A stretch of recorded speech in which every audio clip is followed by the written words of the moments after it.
words come to you from those who, up to the day of the invasion, were struggling to survive under the sanctions imposed by the criminal regimes of the US and Britain.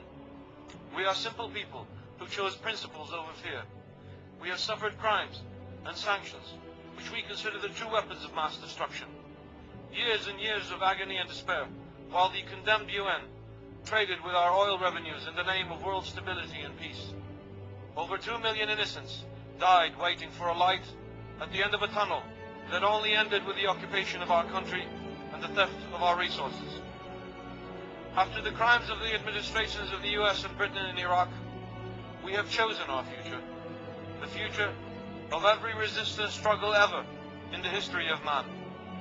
It is our duty, as well as our right, to fight back the occupying forces, which their nations will be held morally and economically responsible for what their elected governments have destroyed and stolen from our land.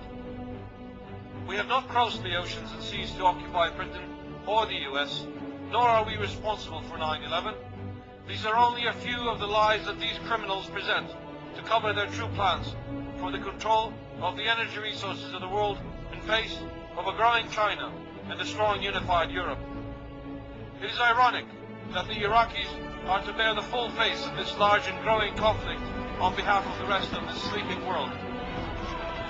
We thank all those, including those of Britain and the US, who took to the streets in protest against this war and against globalism. We also thank France, Germany and other states for their position, which, least to say, are considered wise and balanced till now.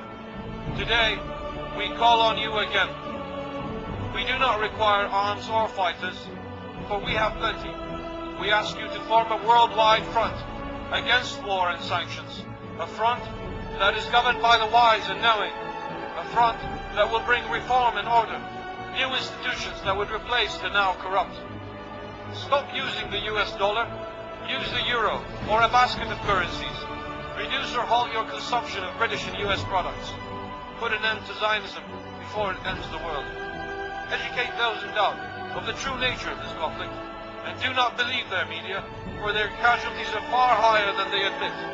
We only wish we had more cameras to show the world their true defeat. The enemy is on the run.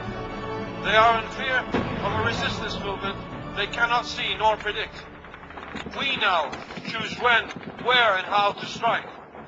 And as our ancestors drew the first marks of civilization, we will redefine the word conquest. Today, we write a new chapter in the arts of urban warfare. Know that by helping the Iraqi people, you are helping yourselves, for tomorrow may bring the same destruction to you. And helping the Iraqi people does not mean kneeling to the Americans for a few contracts here and there. You must continue to isolate their strategy.